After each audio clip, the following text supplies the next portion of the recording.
Welcome to the world of daily life stories. Don't forget to like and subscribe so you don't miss new stories. Enjoy listening.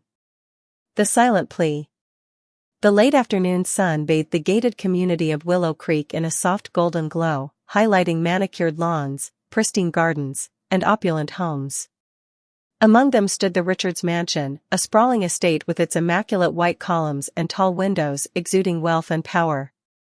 To the neighbors, the Richards family was the epitome of perfection. Jacob Richards, a charismatic businessman, and Caroline Richards, his elegant and graceful wife, were the golden couple of the community. Their charity events and social gatherings were the stuff of legends. But behind the mansion's grand facade, something sinister lurked. And in the midst of it all was Ethan Richards, their 8-year-old son, mute since birth, whose silent eyes carried a burden no child should bear. Delilah Martinez arrived early that morning, as she always did. The sound of her old sedan pulling into the driveway was a stark contrast to the luxury cars that typically adorned the Richards estate. At 35, Delilah was a single mother to her teenage daughter, Mia. Taking the job at the Richards had been a blessing, paying enough to cover their modest apartment rent and Mia's school fees, but lately, Delilah had felt an unsettling tension in the house. It was an intangible thing, like the feeling of being watched or the chill of an unseen presence. As she entered the grand foyer, the quiet of the house seemed louder than usual. The usual hum of morning activity was absent. Ethan wasn't at the dining table eating breakfast, nor was Caroline's voice ringing through the hall. Delilah frowned, her instincts immediately on alert. "Mrs. Richards?" Delilah called softly, setting down her bag. Her voice echoed against the marble floors, unanswered. Walking into the kitchen, Delilah found Ethan sitting at the counter, still in his pajamas, his small hands gripping the edge of the counter as if to steady himself. His dark hair fell into his eyes, but he didn't brush it away. Instead, he looked up at her, and in that moment, Delilah felt a chill run down her spine. "Good morning, Ethan," she said, sighing as she spoke. "Where's your mom?" Ethan didn't answer. Instead, his hands trembled as he began to sign, his movements rapid and desperate. "Help. Hide. Danger." Delilah froze, her heart pounding.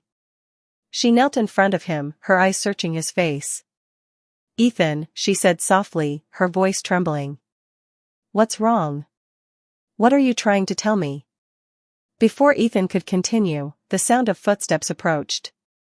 Jacob Richards entered the room, his perfectly tailored suit pristine as always. He paused when he saw Delilah and Ethan, his sharp blue eyes narrowing slightly. "Delilah," he greeted smoothly, his voice warm yet somehow cold. "Good morning. Everything all right here?" Delilah rose quickly, shielding her expression. "Good morning, Mr. Richards." "Yes, of course. Ethan and I were just chatting." Jacob's smile was tight as he glanced at his son. "Ethan, go get dressed for school. You know the routine." His tone carried an edge of authority that brooked no argument. Ethan slid off the stool and hesitated, his eyes meeting Delilah's for a brief moment before he hurried out of the kitchen. Jacob watched him leave, his expression unreadable. Then, he turned back to Delilah, his demeanor shifting into something more amicable. "Delilah," he said, his voice taking on a casual tone. "We appreciate all the work you do here. You've been a great help with Ethan. He's a challenging child, as I'm sure you've noticed." Delilah nodded cautiously, unsure of where the conversation was heading. "Ethan is a good boy, sir. He just needs patience and understanding." Jacob chuckled, but it didn't reach his eyes. "Patience and understanding, yes. But discipline as well. We can't let him think he can do whatever he wants." His tone turned sharper. "He needs to learn boundaries." Delilah forced a smile. "Of course, Mr. Richards. I'll keep that in mind." Satisfied, Jacob left the kitchen, leaving Delilah standing there with a sinking feeling in her stomach. Something about the way he had spoken about Ethan didn't sit right with her. And then there were Ethan's signs: help, hide, danger. The words played over and over in her mind like a haunting refrain. That evening, as Delilah prepared dinner, the tension in the house was palpable. Ethan had barely spoken, through signs or otherwise, since the morning. Caroline had been her usual aloof self, drifting through the house like a ghost. Jacob remained in his study, the door shut tight as always. Delilah's curiosity had been growing for weeks. The Richards' basement door was a source of fascination for her. It was the only door in the house that was always locked. Its heavy oak frame and industrial-grade lock seemed out of place in such an otherwise elegant home. She had asked Caroline about it once, only to be told it was just storage. But Delilah couldn't shake the feeling that the truth was far darker. Later that night, as she was tucking Ethan into bed, she noticed something new. His wrists, small and fragile, bore faint bruises. They were the kind of marks left by someone gripping too tightly. Her breath caught as she gently touched his arm. "Ethan," she signed, keeping her movements slow and soothing. "What happened? Who hurt you?" Ethan's eyes filled with tears, but he didn't cry. Instead, he shook his head and signed one word, "Fell." Delilah frowned. It didn't make sense. The bruises weren't consistent with a fall. But before she could press further, Ethan turned away, pulling the blankets up to his chin. As she left his room, Delilah's thoughts raced. The bruises, the locked basement, the tension in the house, it was all adding up to something she didn't want to imagine. But her instincts told her she couldn't ignore it any longer. Ethan was trying to tell her something. And she was determined to find out what. Over the next few days, Delilah began to watch the Richards family more closely. She paid attention to the small details, the hushed conversations, the way Ethan flinched whenever his father was near, the locked basement door that Jacob seemed to guard with an almost obsessive vigilance. And then there were the strange deliveries. Packages arriving late at night, always signed for by Jacob himself. The house would grow unusually quiet during these times, and Delilah often found herself holding her breath as she listened to the faint sounds of movement coming from the basement. It wasn't long before Delilah realized she had to make a choice, remain silent and keep her job, or risk everything to uncover the truth. But as she watched Ethan retreat further into himself, his silent pleas growing more desperate, Delilah knew there was only one option. Whatever was happening in the Richards household, it was her responsibility to protect Ethan.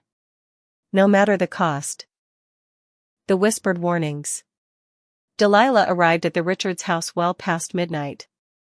The mansion loomed in the pale moonlight, its grandiosity now shadowed by an oppressive silence that seemed almost alive. As she stepped inside, the tension was palpable. Caroline was waiting in the foyer, her delicate features tight with irritation. "I hate to bother you so late," Caroline said, though her tone suggested otherwise. "Ethan refuses to settle. He keeps signing for you. He needs to understand boundaries." "I'll handle it, Mrs. Richards," Delilah said quietly, ignoring the jab. Caroline gave a curt nod and turned to leave, muttering, "I have an early morning." As Delilah climbed the sweeping staircase to Ethan's room, she braced herself. She found him sitting upright in his bed, his small frame trembling. The dim nightlight cast long shadows, but it couldn't hide the fear etched into his face. "Ethan," she whispered, crouching beside him. "It's okay. I'm here." Ethan's hands moved frantically, signing in quick bursts. "Hide. Scared. Don't let them take me." Delilah frowned, her stomach knotting. "Take you where?" she signed back. He shook his head violently, tears streaming down his face, refusing to answer. Instead, he grabbed her hand and tugged her toward the closet. He opened the door and pointed to a pile of pillows and blankets shoved into the corner, like a makeshift hiding spot. "You hide here?" she asked, her voice breaking. He nodded, signing again, "When bad comes." Delilah's breath hitched. The boy wasn't just frightened, he was terrified of something, or someone, in this house. "Ethan," she signed slowly, holding his gaze, "what's in the basement?" His face paled, and he pulled away, curling into himself on the bed. He refused to look at her, his small hands trembling as they signed a single word, danger. Before she could press further, the hallway floor creaked. Delilah turned to see Jacob standing in the doorway, his silhouette blocking the light. "Everything all right in here?" His voice was calm, but the tension underneath was unmistakable. Delilah forced a smile. "He had a bad dream, but he's calming down now." Jacob's eyes lingered on her for a moment too long. "Good. He needs his rest. And so do you." Delilah nodded, tucking Ethan back into bed. As she left the room, she could feel Jacob's gaze burning into her back. The discovery. Over the next few days, Delilah's unease grew. Ethan's bruises didn't fade as quickly as they should have, and his silent warnings became more urgent. She began keeping a small notebook, documenting every strange occurrence, every whispered plea for help, every locked door that shouldn't be locked. One afternoon, while Caroline was out shopping and Jacob was in his study, Delilah found herself alone in the house with Ethan. He tugged on her sleeve, gesturing for her to follow him. He led her to the basement door, his small hands pointing emphatically. "The basement?" she asked aloud, her voice barely above a whisper. He nodded, signing, "Help." "Find." She hesitated. The basement door was always locked, and Caroline's warnings about it echoed in her mind. But then she remembered the small key she'd found taped beneath the drawer in the study. "Wait here," she whispered to Ethan. She retrieved the key from its hiding place, her hands shaking as she slipped it into the lock. The door creaked open, revealing a set of narrow stairs, descending into darkness. "Stay here," she told Ethan firmly, but he clung to her, refusing to let go. Together, they descended the stairs, Delilah holding a flashlight she'd grabbed from the pantry. The air grew colder with every step, and a faint metallic smell filled her nostrils. At the bottom of the stairs, she found a large, open space lined with shelves of boxes. It looked innocuous at first, storage, just as Caroline had claimed. But then Delilah noticed something strange. Many of the boxes were marked with coded labels, symbols and numbers instead of words. "Stay close," she whispered to Ethan as she began opening the boxes. The first contained stacks of documents, receipts, and photographs of children she didn't recognize. The next held medical supplies, needles, vials, and what looked like surgical tools. Her stomach churned as she realized these weren't the kind of items an average family kept in their basement. Ethan tugged on her sleeve again, pointing toward the far corner of the room. There, half hidden beneath a tarp, was a metal cage. Delilah's heart stopped. She stepped closer, pulling back the tarp to reveal a child-sized cage with a lock. Inside, there were scratch marks on the metal bars and a single, discarded shoe. "Ethan," she whispered, her voice shaking. "What is this?" He didn't respond, but his hands began to shake violently. Suddenly, they heard the sound of the front door slamming upstairs. Jacob was home. The confrontation. Delilah quickly ushered Ethan back upstairs, locking the basement door behind her. She stashed the key back in the study drawer, her heart pounding in her chest. "Delilah." Jacob's voice echoed through the house. She found him in the kitchen, his jacket draped over a chair and his sleeves rolled up. He looked unusually disheveled, his usual charm replaced by a sharp edge. "Have you seen Ethan?" he asked, his tone clipped. "He's in his room," Delilah said, keeping her voice steady. Jacob studied her for a moment, his eyes narrowing. "Good. Keep him there. I don't want him wandering around the house when I have guests over later." "Yes, sir." As she turned to leave, Jacob grabbed her arm. His grip was firm, almost painful. "Is there something you want to tell me, Delilah?" he asked, his voice dangerously low. "No, sir," she replied, meeting his gaze. He released her, but didn't look convinced. The break-in. That night, Delilah couldn't sleep. She kept replaying everything she'd seen in the basement. The cage, the medical supplies, the photographs, it all pointed to something horrific. She thought of Ethan's bruises, his desperate signs, and the fear in his eyes. She knew she couldn't stay silent any longer. The next morning, she dropped Mia off at school, hugging her daughter a little tighter than usual. Then, instead of going to the Richards' house, she went to the police station. She explained everything she'd seen and heard, though she left out Ethan's involvement to protect him. The officer she spoke to seemed skeptical at first, but when she described the items in the basement and the coded boxes, his expression grew serious. "We'll look into it," he promised. But Delilah couldn't wait. She knew the Richards would sense something was off if the police showed up unannounced. She had to find proof, something undeniable. That evening, after the family went to bed, Delilah used the key to enter the basement again. This time, she brought her phone to take pictures of everything she found. She had just begun photographing the cage when she heard footsteps on the stairs. "Delilah," Jacob's voice called out, cold and menacing. "I warned you to stay in your lane." She turned to see him standing at the bottom of the stairs, a gun in his hand. "I knew you couldn't mind your own business," he said, stepping closer. "You should have stayed out of this." Delilah's heart raced as she backed away, clutching her phone. But then, from the shadows, Ethan appeared. His small hands moved in quick, frantic signs, "Run. Now." And then Delilah understood. Ethan wasn't just afraid, he was trying to protect her. She bolted for the stairs, with Jacob close behind. The chase and revelation. Delilah's feet pounded against the wooden stairs as she raced toward the basement door. Her breath came in ragged gasps, and her only thought was to get Ethan to safety. Behind her, Jacob's furious voice bellowed, "You don't know what you're doing, Delilah. Stop before you ruin everything." Ethan was just ahead, his small frame darting up the stairs with surprising speed. Delilah shoved the basement door closed behind her, fumbling with the lock.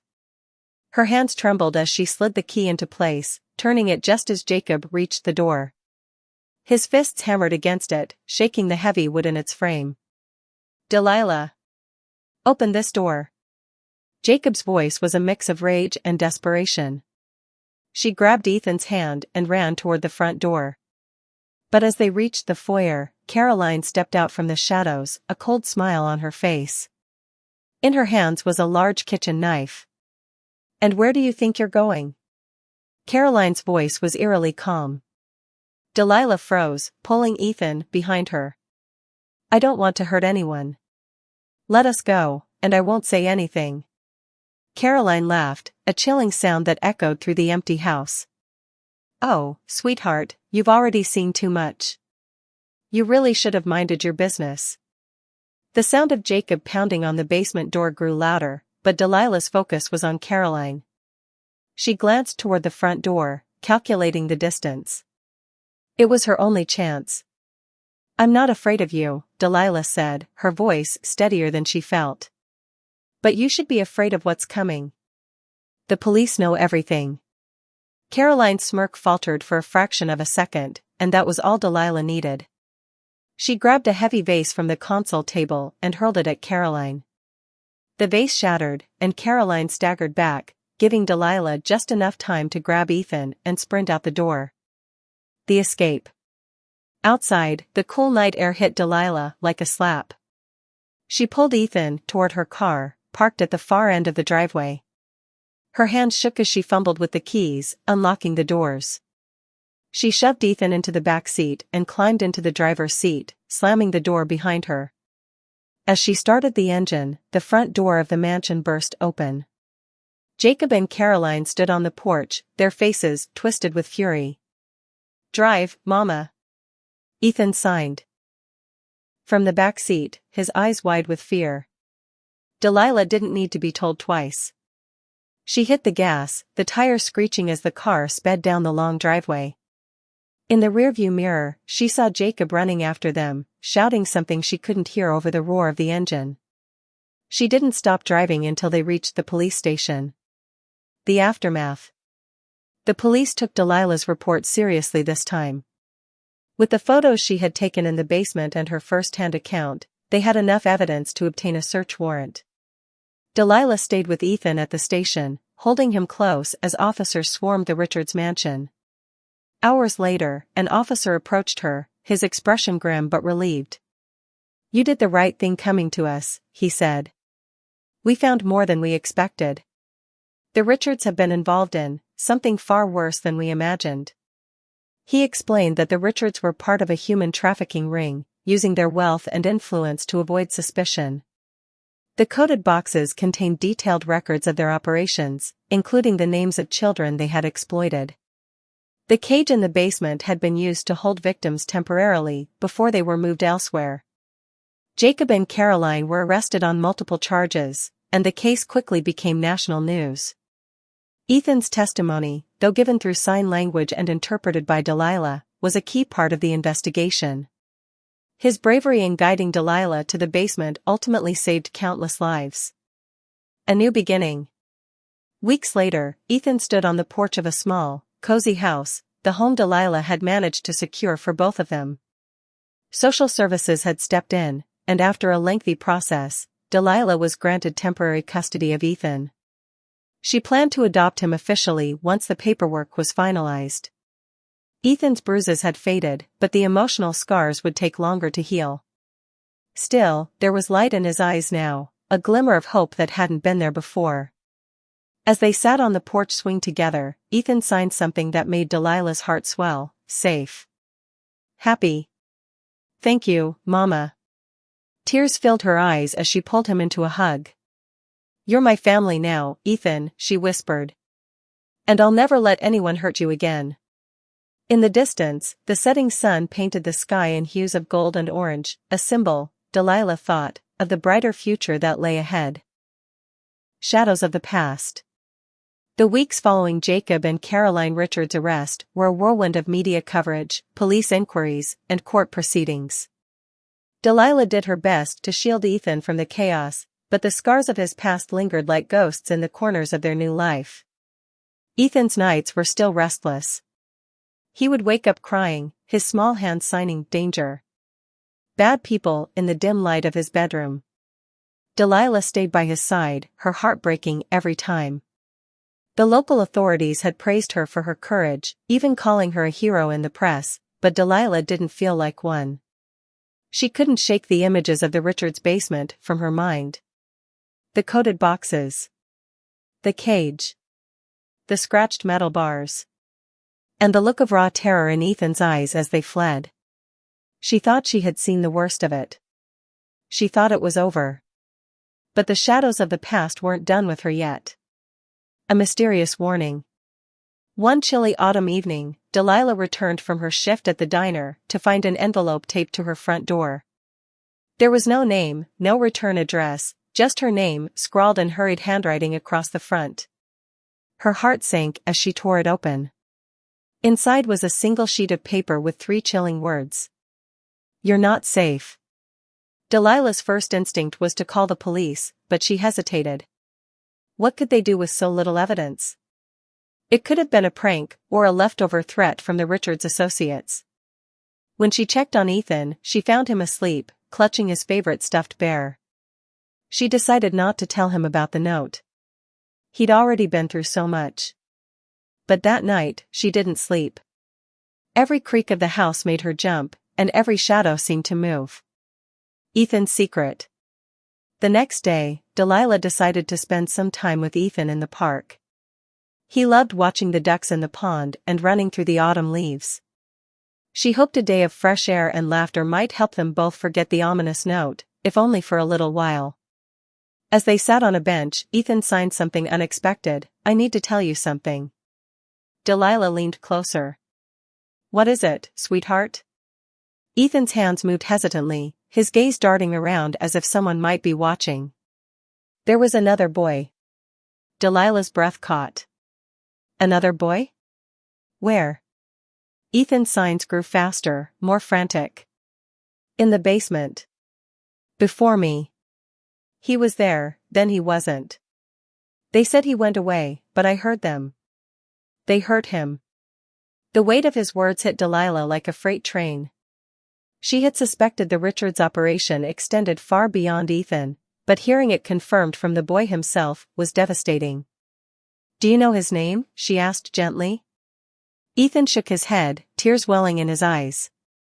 I don't know. But I saw his shoes. Red sneakers. He liked to draw. Delilah hugged Ethan tightly, her mind racing. If there was another boy, what had happened to him? Was he still out there, or had the Richards' cruelty claimed another victim? Digging deeper. That night, after putting Ethan to bed, Delilah retrieved her notebook, the one where she'd documented every strange detail about the Richards. She flipped through the pages, her fingers brushing over the hastily scribbled notes about the coded boxes and photographs. One entry caught her eye, photos of unknown children. Red sneakers visible in photo 3. Delilah hadn't thought much about it at the time, but now, Ethan's words gave it new significance. She retrieved the photos she had taken from the basement, studying each one carefully. There it was, a blurry image of a boy, no older than 10, wearing bright red sneakers. He was sitting on the floor of what looked like a warehouse, surrounded by other children. His face was partially turned away, but there was no mistaking the fear in his posture. "Who are you?" Delilah whispered. The next morning, she called Detective Harris, the lead investigator on the Richards case. "I need to talk to you about the photos," she said, her voice urgent. Uncovering the network. At the police station, Delilah laid out her findings. Detective Harris listened intently, his brow furrowed. "We've been analyzing the evidence from the Richards home," he said. "There are dozens of names in those coded boxes, but we're still trying to match them to real identities. If this boy was involved, we'll find him." "Do you think he's still alive?" Delilah asked, her voice trembling. Harris sighed. "We hope so. But this operation wasn't just the Richards. It's bigger than we thought, an entire network, stretching across state lines. The Richards were just one piece of it." Delilah's stomach churned. She had thought exposing the Richards would end the nightmare, but now it seemed like they had only scratched the surface. A dangerous encounter. A week later, as Delilah was leaving the grocery store, she noticed a man watching her from across the parking lot. He was dressed in a dark coat, his face partially obscured by a baseball cap. Her heart raced as she quickly loaded the groceries into her car.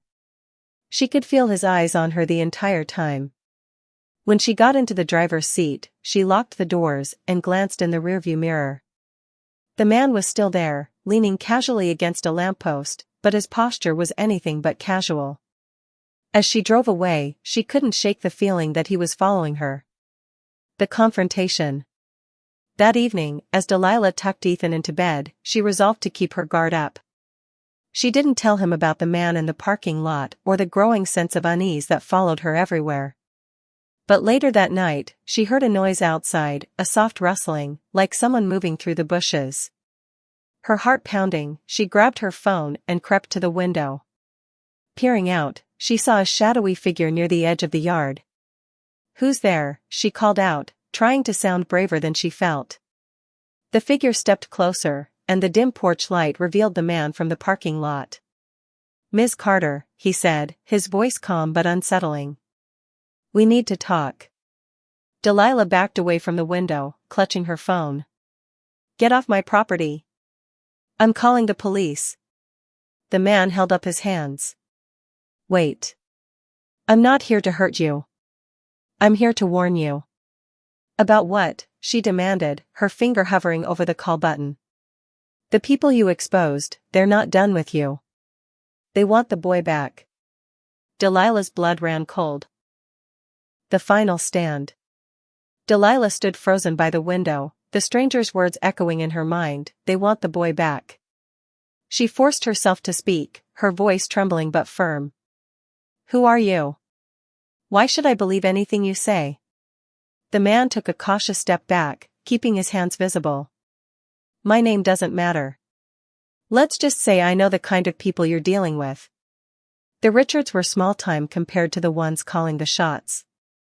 If they're after you, you're not just in danger, you're a target." Delilah's mind raced. Could she trust this man? Was this another ploy to manipulate her, or was he genuinely trying to help? "What do they want with Ethan?" she demanded. The man's expression darkened. To silence him. He knows too much. The turning point. Delilah didn't sleep that night. She sat in the living room, her father's old shotgun resting across her lap. Every creak of the house made her grip it tighter. She had called Detective Harris after the stranger left, but the officer's reassurance hadn't soothed her nerves. "We'll keep an eye on things," Harris had said. But Delilah knew that the police couldn't protect her around the clock. The next morning, she made a decision. She couldn't stay in her house, too predictable, too exposed. She needed to take Ethan somewhere safe, somewhere they couldn't be found. A desperate escape. Delilah packed the essentials: clothes, cash, food, and Ethan's favorite stuffed bear. She told him they were going on an adventure, and though his eyes sparkled with excitement, she could see the lingering fear behind them. Before leaving, she stopped by the police station to share her plans with Harris. "I need you to track this network down," she said. "Find the other kids, and find out who's behind this." "We will," Harris promised. "But be careful. If you think someone's following you, call me immediately." Delilah nodded, her jaw set. She wasn't going to let anyone take Ethan, not after everything they'd been through. The chase. For the next several days, Delilah and Ethan stayed on the move, hopping from one small motel to another. She paid in cash, avoided main roads, and kept her phone off to avoid being tracked. But no matter how careful she was, she couldn't shake the feeling that someone was watching. Cars she didn't recognize appeared too often in her rearview mirror. Strangers lingered a little too long in the motel parking lots. One night, as they were settling into a remote cabin she'd rented under a fake name, Ethan tugged on her sleeve. "Mom," he signed, using the word for the first time. Delilah's heart swelled, despite her fear. "Yes, sweetheart," she said softly. "The bad people are coming." Her blood ran cold. "What do you mean?" Ethan pointed toward the window, his eyes wide with terror. Delilah peeked through the curtain and saw two men in dark coats approaching the cabin. The confrontation. Delilah acted quickly. She locked the doors and windows, then grabbed the shotgun. "Ethan, stay behind me," she whispered. The men pounded on the door. "Miss Carter, open up. We just want to talk." "Get off my property," she shouted, her voice trembling but resolute. One of the men laughed. "You think you can protect the boy? You don't know who you're dealing with." Delilah didn't wait for them to make the first move. She fired a warning shot through the door, the blast echoing through the quiet night. The men scattered, but she knew they wouldn't give up so easily. The revelation. Hours later, as dawn broke, Delilah received an unexpected call on the burner phone Harris had given her. "We've got a lead," Harris said. "We found another location tied to the network, a storage facility. And we think we've identified the boy Ethan mentioned." Delilah's heart leapt. "Is he alive?" "Possibly. But the facility's heavily guarded. We're organizing a raid, and we could use your help." Delilah hesitated. She wanted nothing more than to protect Ethan, but if there was a chance to rescue other children and bring down this network, she couldn't turn her back. "Tell me where to go," she said. The raid. The storage facility was tucked away in an industrial area on the outskirts of town. Delilah and Ethan stayed in the car as Harris and his team moved in, armed and ready. From the safety of the parking lot, Delilah watched as the officers stormed the building. Minutes felt like hours as the sounds of shouting and gunfire echoed through the air. Finally, Harris emerged, leading a group of children out of the facility. Among them was a boy wearing red sneakers. Ethan gasped and signed excitedly, "That's him. That's the boy." Delilah's eyes filled with tears as she hugged Ethan tightly. Justice and healing. The raid was a success. Several members of the trafficking network were arrested, and dozens of children were rescued. Harris later told Delilah that the Richards had been part of a sprawling operation, but thanks to her courage, they had dismantled a key hub. "You've saved more lives than you'll ever know," he said. In the weeks that followed, Delilah and Ethan began to rebuild their lives. The boy in the red sneakers, whose name was Lucas, was reunited with his family. He and Ethan became fast friends, their shared trauma forging a bond that would last a lifetime. Though the shadows of the past would never fully disappear, Delilah knew they had turned a corner. She had found her purpose, not just as Ethan's protector, but as a fighter for justice. And for the first time in a long time, she felt something she thought she'd lost forever: hope.